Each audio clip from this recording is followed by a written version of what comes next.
It is day 5 of our Wainwright's trip, and we are leaving the majesty of the Lake District and entering into the Yorkshire Dales National Park. Not quite as grand, maybe, but just as beautiful in its own special way as we go from Burnbanks to Kirkby Stephen. As we've touched on previously, we used these maps. Each of these represents a week's worth of travel and is waterproof and excellent. There's a but.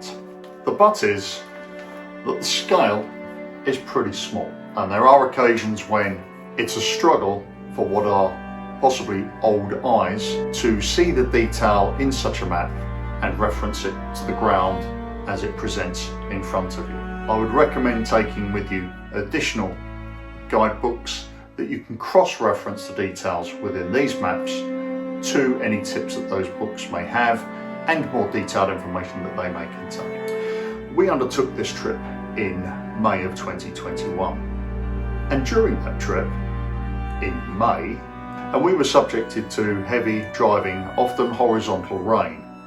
We were subjected to sleet, to snow, to freezing cold temperatures. Now, we had the kit with us that if need be, we could stop and shelter in place in at least some comfort. Please think things through before you set off. The weather can change fast, and if you need to shelter in place, you've only got what you carry. And so, enough of me. Yeah, I know. Let's get on with having a look at some of the sights that we enjoyed on day 5.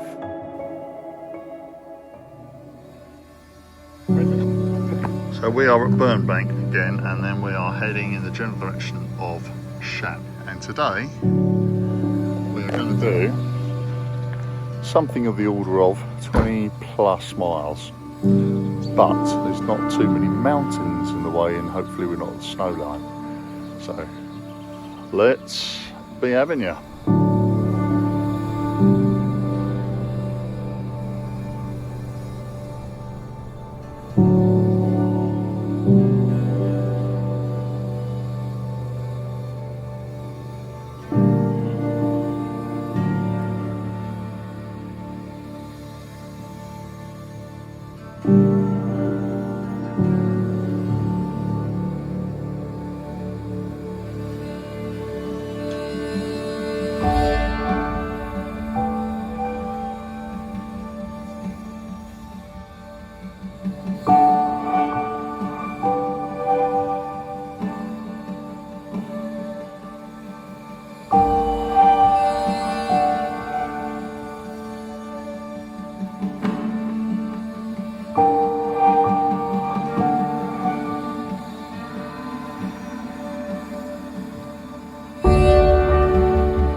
Behind me, and so is Shap.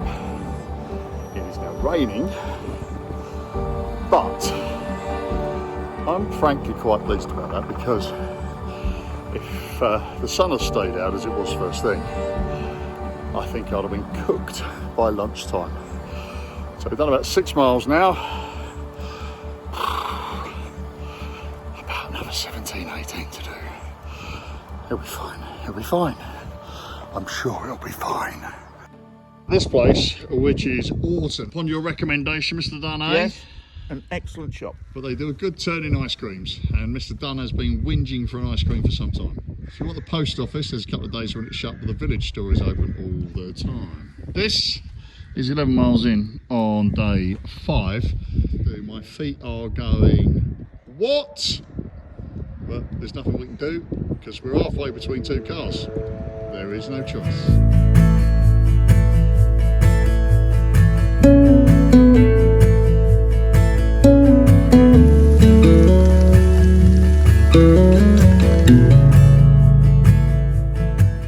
Navigational error.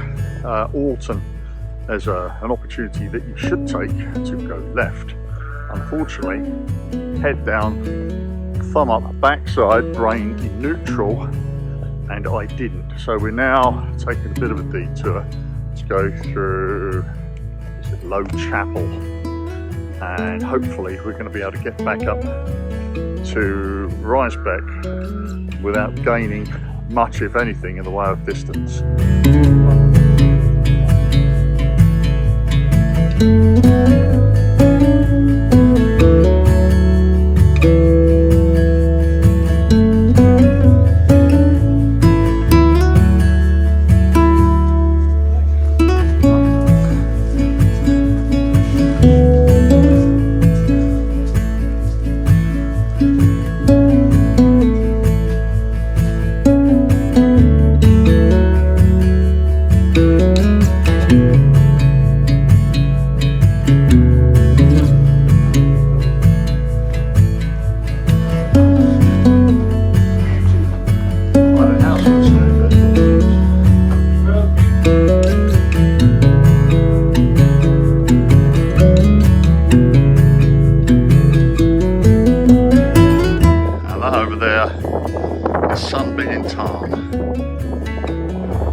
Side of this fence you have to climb over, but you know you're heading towards the right place because you've got that house and that bridge, and you're heading over there.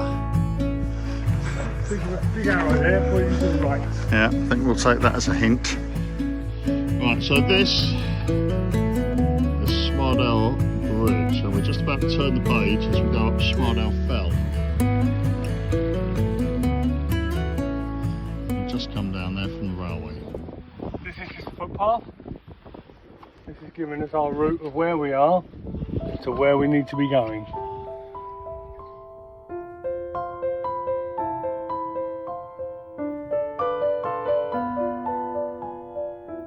Look at that line, just a curtain of rain creeping across the landscape.